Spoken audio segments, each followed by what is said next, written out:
I had one manager who trusted me so little that when they were off sick, I had to travel to their house on the other side of London to visit them in their house and show them what I was doing.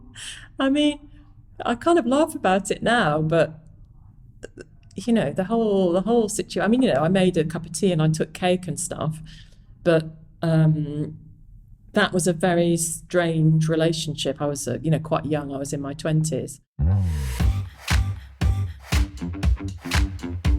Hello and welcome to the Truth, Lies and Work podcast, brought to you by the HubSpot Podcast Network, the audio destination for business professionals. My name is Leanne. I'm a business psychologist. My name is Al. I'm a business owner, and we are here to help you simplify the science of work. You may be surprised to hear that wasn't, in fact, Leanne. That was actually me. Poor Leanne is full of cold this week, so she's kindly allowed me to do this on my own. I think this is the first podcast in over 200 episodes I've ever done with just me. So I look forward to your angry letters. Anyway, hello, and welcome to another Thursday edition of the podcast. I say Thursday because we have a brand new Tuesday episode, which is a little bit different. If you are wondering why, first of all, well, there's two changes there. First of all, you might be wondering why it's called Truth, Lies and Work and not Truth, Lies and Workplace Culture. We've had a slight mini rebrand. I'll keep this brief as we've mentioned it all before, but if this is your first time hearing of this change, the main reason is so we can expand the conversation to talk about all aspects of work, not just the culture. Of course, the secret is that the culture underpins almost everything in the workplace. So no matter what we discuss, it's likely we will mention culture. And secondly, to reflect this change, we've introduced a new episode on a Tuesday where we round up the latest workplace news, introduce some brand new guest experts, and also hold a new workplace surgery where we're going to answer your questions about work. So that means, yes, we are looking for your questions. If you've got any quandaries about work, any questions about leadership, and perhaps you're a manager and you don't know what you're doing, you can ask either anonymously or you can record a voice message or a video. We'll play it out on Tuesday and Leanne will answer it. So this is really good news if you like us. Not so great news if our British accent's great on you, like fingernails down a chalkboard. But this week is part 2 of our Future of Work series. Last week, we had the amazing Rory Sutherland, the vice chair of Ogilvy and Mather, a marketing agency that employs 17,000 people across the world. In last Thursday's episode, we talked about the future of the workplace. Now, if you've ever caught Rory on podcasts such as Diary of a CEO, then you'll know he's highly intelligent, highly opinionated, and very freaking funny. So if you haven't listened to that, I suggest you go back and listen to episode 74, I think it is. It's the list last Thursdays. You'll find it. It's even got Rory's name in the headline. In today's episode, we're switching up to look at your career. How can you future-proof your career? Luckily, there's a book by our guest called exactly that, The Future-Proof Career. The author of that book is the incredible Isabel Berwick, host of Financial Times Working It podcast and time-served FT.com journalist, all-round superstar. If there's anything to do with work, you can guarantee that she knows about it. Now, her new book is coming out on April the 11th, and as we said, it's called The Future-Proof Career, How to Thrive at Any Stage. What's interesting about this is the book is split into 2. The first half is for managers, and the second half is for employees. Now, I got an advanced copy and read through it, and it is very, very, very good, regardless of whether you are a manager, an aspiring manager, perhaps you've been a manager for years, it's still really, really good. Or if you're just looking to perhaps move into management or just have a better career and future-proof your career, it's definitely the right book for you. So we knew what we had to do. We had to pin down the busy Isabel and get the story behind the future-proof career. The book is very comprehensive, so rather than try and cover it all, we just concentrate on 4 key questions. Question number 1, is social media polarizing us at work? Question number 2, what makes a great manager and how can you become one too? Question 3, what trends are Isabel seeing in the workplace? And number 4, what advice does she have for the younger generation entering the workplace? So let's go and meet Isabel Berwick. So I'm Isabel Berwick. I am the host of the FT's Working It podcast about the workplace, management, leadership. I write the Working It newsletter, which goes out to FT subscribers every Wednesday. And my book, The Future-Proof Career, How to Thrive at Any Stage, is coming out in April. Somewhat controversially, the first question I asked Isabel was, why do we need another book on the workplace? I really did hesitate before I signed the book deal, because my desk is so full of books about work and management and leadership. And I thought, what can I add to it? But I suppose what I am trying to do is write a book for people who are probably not the natural audience for a lot of those leadership and management books. It's firmly aimed at people who want to get on at work and enjoy it, but as a part of a fuller life. You know, you may not want to be the CEO, but your job is important to you and you want meaning, but you just want to learn how to get on with other people, get a pay rise, thrive. It's a book about work for mortals, really, for ordinary people. Yeah, I wrote it for myself because I've made so many errors in my career. And I just thought, where am I going to put some of this? I hesitate to call it wisdom, but life experience, I suppose. And hosting the podcast, I come into contact with so many amazing people. And some of their words are in the book, and some of my experiences are in the book. So it's a mix of everything. It's a kind of everything I've learned about work. So let's just start with the elephant in the room, which is TikTok. And it seems to be full of posts about work. Now, I'm not a TikToker or a talk ticker. I don't know what the cool kids say, but I use TikTok for Gen X, which is YouTube Shorts, and there's still a fair amount on there.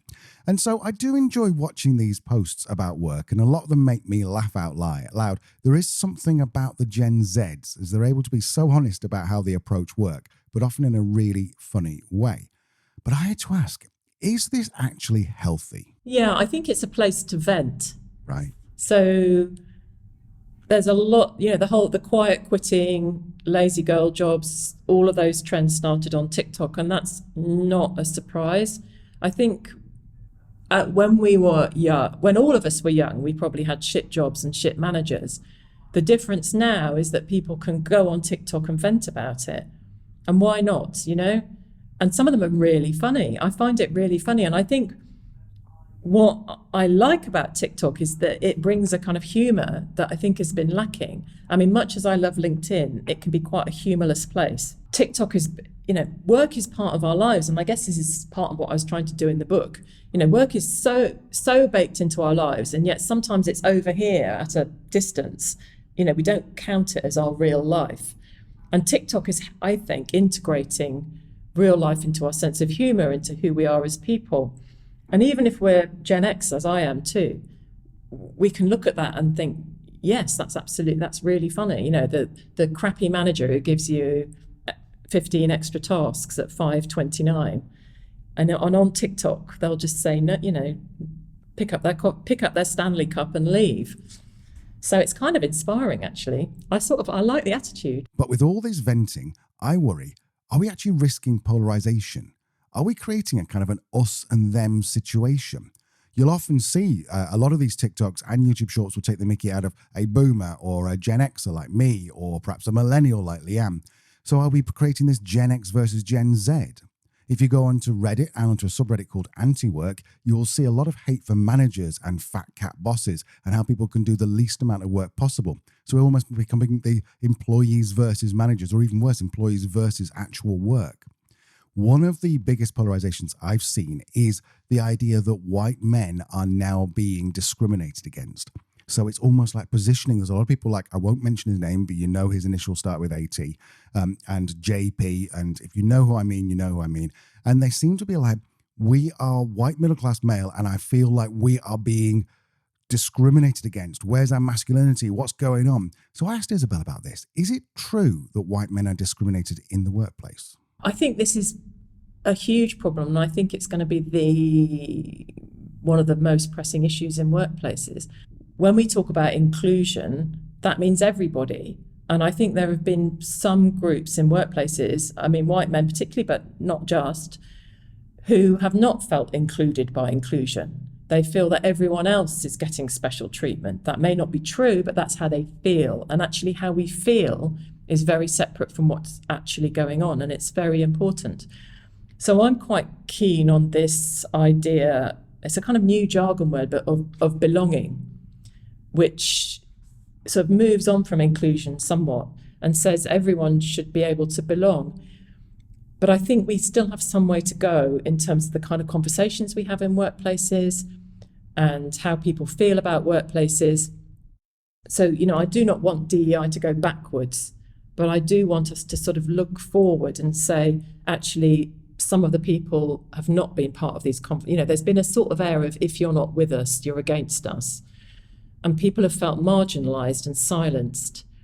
And I think we're still in workplaces generally navigating how to bring everyone into the conversation. I do think things have moved in the last couple of years, but there's a lot more to go. But I think if you look at these polls that show that young people, young women tend to be very left-leaning and very liberal, and young men not. There's a massive gulf. The FT had a chart that went viral a couple of weeks ago showing the gulf between attitudes between young men and young women.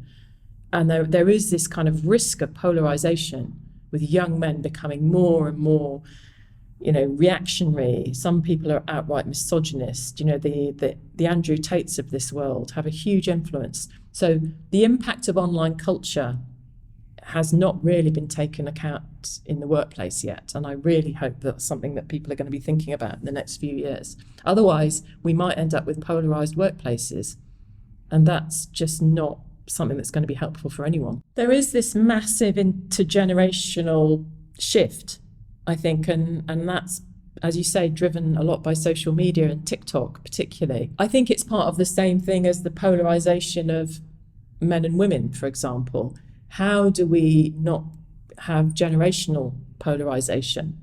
And that's another part of the management piece. We can't fix society's problems in workplaces, but we can make workplaces places where everyone feels that they have a role and they belong. It might not be where your best friends are. You may not get on with your colleagues. But I suppose what I have always tried to do is suggest ways in which we can make things better. I mean, it might not be a fantastic solution, but any improvement is an improvement. So for those of us who are in Gen X, we can try to understand where Gen Z are coming from, and that might involve looking at TikTok, as I do quite a lot.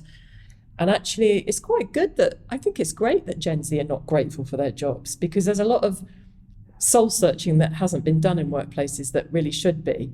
So actually, it's keeping us on our toes and saying, how can we improve? I'm not saying they're right all the time, because there are some aspects of, youth culture that I think are always going to be problematic for older people. It's not a right now, this minute thing. I find the speed with which some younger people expect their careers to progress quite alarming, because actually there's no substitute for experience. And you need to get, I've heard of lots of instances of people with trainees who are asking for better tasks or more meaningful work without having mastered the basics. So I think internet culture, has given everyone this expectation that we can all have purposeful work that fulfills us. But actually, sometimes there is grunt work that still needs to be done. We have to lay the foundations for our careers. And I suppose what I hope doesn't get lost is the need to work hard and be good at our jobs. So the lessons here seem to be that in the old days, Gen X, me, would complain about work or our manager or laugh at something stupid someone did at work in the pub at the end of the day or on a Friday night. The younger generation who don't really go to pubs and bars, they now have TikTok. So really, nothing's changed except the reach. And let's be honest, it's probably healthy to actually talk about it and kind of get it out of your system. With so many of these posts about their managers and how bad they are, let's talk about what makes a good manager and what makes a bad manager. Isabel uses a term called the accidental manager. It sums up why a bad manager is that way. So it's not my phrase. I think the Chartered Management Institute came up with it, and it's great. So an accidental manager is someone who hasn't had any training to be a manager, and that's a lot of people. You're gonna catch me out here, but I think something like 70 or 80% of managers haven't had any training. So, a lot of jobs, you're good at your job and you get promoted. But why does that mean you're going to be a good manager? So the sign of an accidental manager is someone who hasn't had any training, has no idea about how to manage people as distinct from do the job properly. And I think that the managing of people part of it has often been forgotten. Particularly, I think the British are particularly bad at this, actually. And it also plays into why our productivity is so low, because we invest so little in management that we don't think about the impact that has on how well people work. So an accidental manager is probably not a great communicator. They're probably not listening to what their staff say. They're probably telling rather than listening and cooperating. So one attribute of a very inexperienced or insecure manager is micromanaging, which is a very common thing. So a micromanager doesn't trust the team. And that might not be because the team aren't trustworthy or good at their jobs. It's just that the manager hasn't learned how to let go. If you've been doing a job really well and then you get made a manager, you've still got it in you to be wanting to control how that job is done. And you just take that into your management role.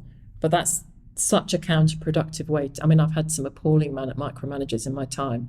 And it's such a counterproductive way to work. It destroys you because your mental health will be affected, and it destroys the morale of the team because it feels like they're being, surveilled all the time. Early in my career in the late 90s, when management was actually not very much of a thing, I had one manager who trusted me so little that when they were off sick, I had to travel to their house on the other side of London to visit them in their house and show them what I was doing.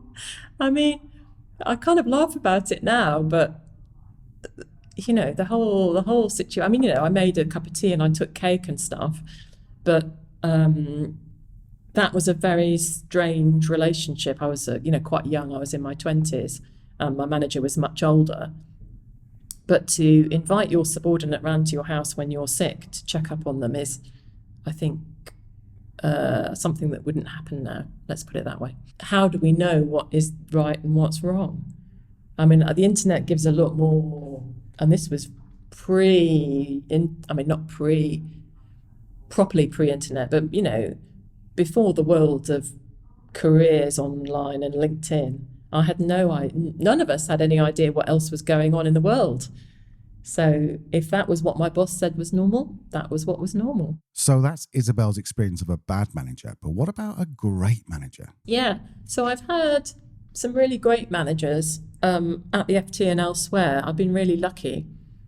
But I think they've been people that have been slightly ahead of me in terms of their life stage often. Not always, but I had one particular manager called Debbie Hargreaves when I had very young children, and she had 3 children herself. She had a very senior job at the FT, and she was a very good journalist. But she was also modelling that you could have 3 kids and be a great journalist and be a great manager and be a really interesting, funny and kind human being. So for me, I'm someone who likes to look up to a manager. I'm probably, because of my generation, I have a fairly sort of old-fashioned view of setting an example, I guess, while also being human and humane. So I think she was someone who really made a big impression on me. And it actually really helped to keep me in the workforce at a time when I was struggling to manage, having kids and a big job on a national newspaper. It's hard, but she'd already done it and she modelled it brilliantly. One of the key themes in the book is about listening. Now, I spoke to Isabel at some length about listening and how hard it is, but it is absolutely essential to be a great manager. So why aren't we better at it? I think we have underestimated so profoundly the difficulty of listening. It is a skill that has to be learnt. Nobody's been teaching it. And in workplaces where we're on deadlines and it's, you might be harried. So I've heard this over and over again, the single most important thing that managers can do is give time every week to each of their reports. So, talk to someone every week.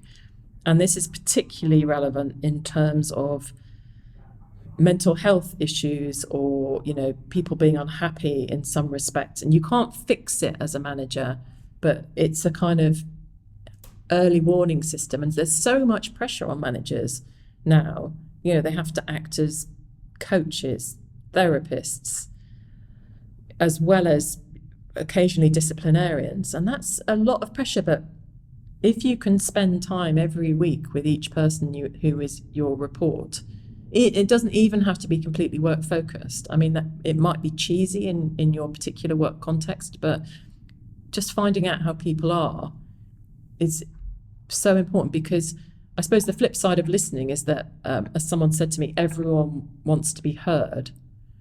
So sometimes people want to just vent, they want to just talk, or maybe they don't want to talk. And quite often you can't do anything about it, but you can listen to what they're saying. I think if anyone listening has the chance to go on any sort of course and just be aware of how they're listening, that's a really great start. Or even just, in conversations with friends, just being more aware of how you're listening and letting go of the desire to make meaning and to think of what you're going to say next. That's, I think, incredibly hard, particularly in a work context, because space can be uncomfortable, can't it? And I think building silence into our workday might be a brilliant thing. I know it's an aspirational thing, and as you say, hard for younger generations to do. But I suppose on the flip side of the always on social media thing, for a lot of younger people, wellness and taking care of themselves, self-care, is very big. And part of that often is a meditation practice or a stillness practice or a gratitude practice. And if you can link that kind of impulse to the workplace and say, actually, we're just going to take a pause, that might be a way in, because a lot of people do those things now. And I think they're great for well-being. I'm quite bad at meditation. I have tried it a few times, but it's incredibly popular, especially with younger cohorts, and that might be the way in. Now, Isabel said that everybody wants to be heard, but how do we make ourselves heard, especially if we want our managers or senior leaders to actually listen to us? Isabel's got some great advice. I think it's about being prepared, actually, having something at your fingertips for those unexpected moments with your manager, because it's quite hard to get FaceTime. I mean, I'm talking in real life here with someone who's quite high, higher up in the hierarchy. And I do think there's something to be said for those unexpected moments. So there's the unexpected moment, you're making a coffee, your boss is in the kitchen too, that kind of moment. Have something there that you can say that you're ready for, preferably something that your team has done. You don't have to self-aggrandize if that's not what you're about, or just ask an ordinary question. They're people too. And the second part of getting bosses to listen is to be quite intentional about networking, which sounds really cynical, but I don't mean it in that way. I mean, how can you make the most of the limited time that you might have with a boss? Just think about I guess it's about preparation so you don't panic. And I've suffered from this a lot in my life, being quite panicky about talking to senior people. And I think there are a lot of tricks you can learn around preparation that allow you to stop being panicky and allow you to say something that makes sense to them. And even if it doesn't really make sense, they might remember you. Although I was recording a podcast this week, and this is not in the book, but it's interesting. We were talking about people pleasing and about the wrong way to talk to people higher up the food chain than you, in terms of taking on tasks that you can't really do, you haven't got the capacity for, because you think there's going to be some sort of reward for you further down the line. So it's a sort of brown nosing. So that, I guess, that's the wrong way to try to project yourself upwards. Let's come on to my favorite chapter here. There's a great chapter in the management section all about managing people you don't actually like. Isabel has some great advice for managers who can't seem to get on with people in their team. I really wanted to write about this because I think this is one of the great under-talked about things at work. I think in the rest of our lives, we allow ourselves to not like people or accept that other people don't like us, but somehow in workplaces, there's a kind of blandness, and it's not really discussed unless someone is, actively obnoxious. But sometimes it's not that. Sometimes it's that your colleagues might trigger something in you that you're not even aware of. And I think what I've learned from writing the book and doing the podcast and talking to psychotherapists and others is that all of this comes from our own childhoods. So I suppose what I've learned is to look at what we as individuals are bringing to that relationship, where there is someone that really just sort of gives you the ick or you don't get on with. What is it that you're bringing? Who do they remind you of? And it's almost always something from early childhood. And even by acknowledging that, it helps you to move to the next level of trying to deal with it in a kind of adult to adult way rather than reacting in a childish way. And we see a lot of childish behaviour in offices that a lot of it goes unreported, obviously, but we've all had experiences of where people just are behaving unbelievably petulantly. And it all goes down to something really quite profound that we're probably not acknowledging. So I'd just like to see a bit more acknowledgement of what we're all bringing to the party rather than focusing on the people we don't like. Let's move on to our third question. What are the trends in the workplace? Now, Isabel's podcast, Working It, has some amazing guests and is the industry go-to for trends in the workplace. 3 of the key trends she's seeing for 2024 are angry people, greedy jobs, and of course, a continuation of this quiet quitting. But quiet quitting is less about slacking off and more about how managers and organizations, that's us, are failing to set good boundaries. I think it is this respecting of boundaries, which is where quiet quitting came from. You're not actually quitting, you're just working the hours that you're paid for and not more. And I think the idea that you should go the extra mile just because you should go the extra mile has been rendered redundant by the quiet quitting trend. I just think be aware that younger people have very different boundaries, and we may not agree with it. That may go against all of our hard-earned tendencies to want to please our bosses. But I think generationally, boss pleasing is possibly a thing of the past, particularly in those kind of jobs. So growing up Gen X, as I did, and my dad, who's a boomer, he was always very keen on saying, go the extra mile, you get noticed, it'll help you in the long run. So does this mean that the days of going the extra mile have actually disappeared? Have they gone? People will go the extra mile once they've bought into the culture of the company. So if you're in a professional, knowledge worker type of job, the kind of people that are going into those jobs do want to buy in. They do want to go the extra mile. But I think there is something to be said around boundary setting, or as a thing that wasn't a thing when managers who were in their 40s and 50s were young. And even if you don't do anything about it, just to be aware of it and actually not to exploit your workers, but to gain their trust, to communicate well, to listen to them. I think all of these are skills for the ages, and it's not particularly generational, but it will help enormously with your younger employees that you're aware of where that generation is coming from. Now, the second trend that Isabel found was around angry people. She predicted back in November last year, when we first interviewed her at Mad World Summit, she predicted that the biggest problem in 2024 will be angry people in the workplace. So let's start at the beginning. Why are we so angry at work? I think half the world's democracies are going to the polls this year. This is a huge year in terms of political polarisation in society, a lot of economic pressures globally. People are not happy in the wider world. And in fact, I've just interviewed the author of a book called Languishing, which is a wonderful phrase. A lot of people are languishing. They're not depressed, but they are not happy. They are not thriving or flourishing. Now, don't tell me that those people are not going into, they're going into workplaces and bringing all of that.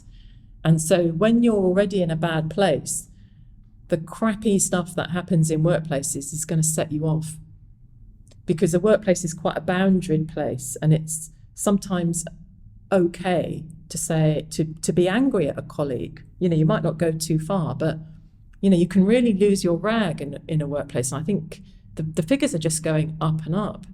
And I don't really know what to say to managers apart from be aware of it in yourself and in others, because I don't know where this is going to end. I think the external pressures on us, when we walk through those revolving doors into our workplaces, we're bringing them with us. And that's going to have a massive knock-on effect. And I think the election cycle is another pressure, and the news cycle. The news is so depressing, the overwhelm that people feel from watching the news. They're bringing that to work, and they may be directly affected by what's happening in Ukraine, what's happening in the Middle East. All of these things are just bubbling under, and sometimes they bubble over. So this anger we need to manage. And if you are a manager, you need to be aware of it, because when it manifests itself, it could feel quite personal if someone's angry towards you. But in actual fact, just knowing that the world is on fire in some places, literally, it's a tough situation for everyone, really. And so I think by listening to people like we talked about before, that's going to really, really help, because people like to be heard. But also perhaps just by giving someone a bit of a break, just by saying maybe they're angry and they're projecting it on me, is probably a really, really good strategy. Now, the third major trend, which is possibly linked to the two above, is greedy jobs. Now, we do have someone coming on and talking about greedy jobs a little later in the year. But for now, let's just find out from Isabel what a greedy job is. When you've got younger people going into what are called greedy jobs, the law, consulting, investment banking, these are jobs that take up your whole life. You don't have work-life balance. So I think they're going in with their eyes open, but I think surely it benefits all of us. That group of young Goldman Sachs trainees did a presentation a couple of years ago saying, look, we've had enough. We're doing these 70, 80-hour weeks. And they actually presented to senior staff about why that needed to stop. So I hope that what Gen Z will bring is a recalibration of workplaces that benefits everyone. But I suppose the bottom line is if they don't like it, they'll leave. I think all the stats show that Gen Z are much less loyal than even young millennials. They will job hop. They don't care. They will find another job. So if they don't like what you're offering, they'll go. And actually that's quite refreshing, because it means, it's annoying for managers, but it means that the people who stay are brought into the corporate culture, and you can bring them on board, talk to them, learn from them, they can learn from you. So I think there's a kind of post-pandemic levelling out going on at the moment. I think it'll settle down. So the fourth question we asked at the beginning was, what advice is there for younger generations? Obviously, we're all aware that every single day a new generation comes into work, and we are currently dealing with Gen Z. When it comes to Gen Alpha, I just genuinely don't know what's gonna happen. So we wanted to find out if Isabel's got any advice for the younger generations, maybe if they're starting work or perhaps if they want to progress to management. One of the most successful things Isabel has seen is the rollout of something called reverse mentoring. I really like reverse mentoring. I think it's one of these things that's quite new, and it wouldn't ever have been a thing when I was young. But I love the idea of it, and I can see how it's becoming much more popular. I wish it had been a thing, but I'm not sure. I feel that I didn't have very much to offer when I was younger, but that's really probably wrong. And I think one of the good things about younger people now is that I think they do have quite a robust sense of self-worth often. And I think that's good. Reverse mentoring started as, young people showing managers how to use social media. And it's progressed way beyond that. And the best sort of reverse mentoring is often younger people in workforces who come from diverse backgrounds, reverse mentoring senior executives who are often, although not exclusively, white men. And so it's a bringing of life perspective as well as what you can learn in terms of the workplace or social media. So it's a much richer kind of experience, or it should be. And I've talked to some people who've had really great experiences with reverse mentoring. I've got a mentee here at the FT who's in her late 20s, and I learn a huge amount from her. Now, Isabel's had over 130 episodes on her podcast, that's Working It, and a weekly newsletter as well. So she's probably one of the leading experts on the world of work, apart from yours truly, of course. But what advice would she have given to herself when she entered the workplace? It's very difficult to throw back, isn't it, though, because the society and the workplace was so different. It's very hard to explain now the constraints that were on younger people in the 90s and presumably before then. I think it wasn't until I think Julia Hobsbawm, the workplace commentator, has made these distinctions between different eras of the office. And when I and probably you started our careers, we were still fundamentally in the same era as the 80s. And things hadn't really moved on. And I don't think I can really project back and say, oh my God, And I suppose what I did have to say was that, when you're young, you can feel quite lost. And I think what would have been lovely would have been to have a much closer relationship with older colleagues and a more kind of mentoring or guiding relationship. It was a bit sink or swim. When I started, you were expected to know how to do it. And if you failed, you were chastised. Whereas I like to think now there's a lot more guidance. So what I would have liked when I was younger would have been to have a mentor. And I mean, one when I was in my very early 20s in my first jobs. And that just wasn't a thing. Because you're bringing a fresh perspective, there are this idea of corporate structures, particularly in a corporate environment, there is an element of this is how we've always done it, or this is the easiest way to do it. So when you've got someone coming into your workplace who's got experience somewhere else, what are the key elements of that you can pick out for your workplace? And when you've got a grad trainee coming in, what are the key elements of their outlook that they're bringing that you could capture for your workplace? It's not just about process, it's about culture and outlook. But I think process is kind of under talked about. The way that people do things in different companies is a very rich source of enlightenment and innovation. Isabel has had a pretty incredible career, but she also lived through the tough times when women were just not afforded the same opportunities as us men.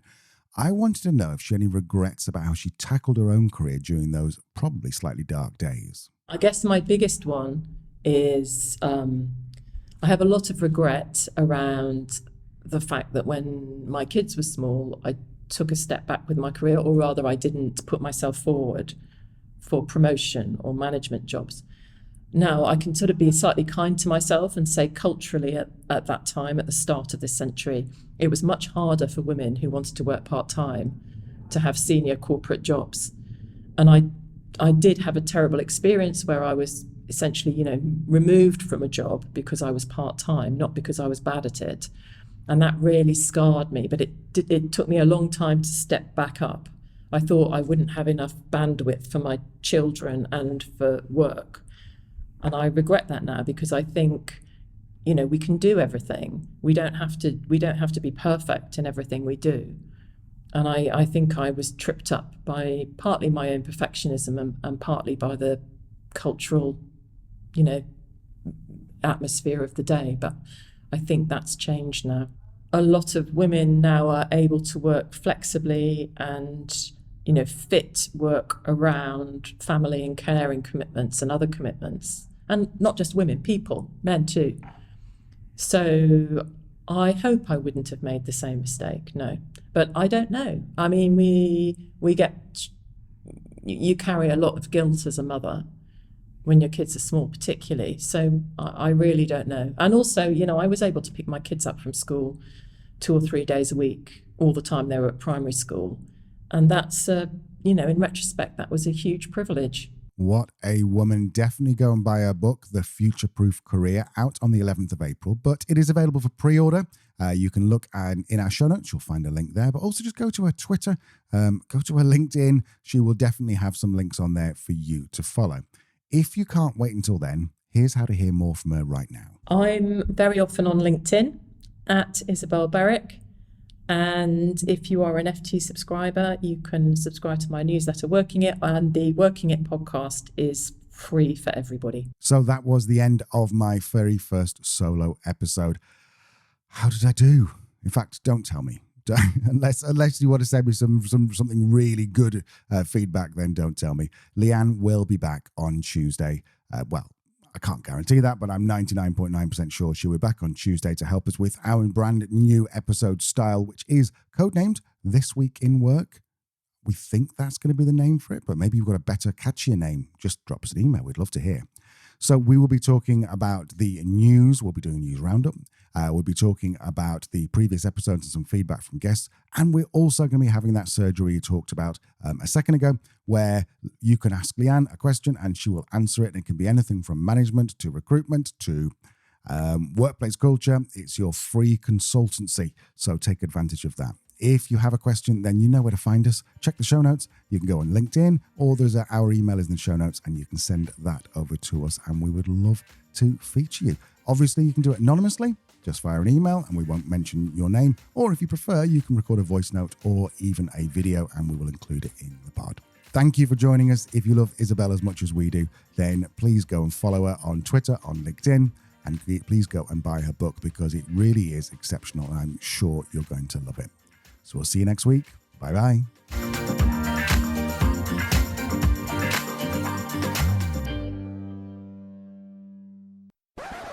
And we will be going through the not the local news, the recent news. I might do that bit again. Imagine a situation where your manager walks in the room and you really want to be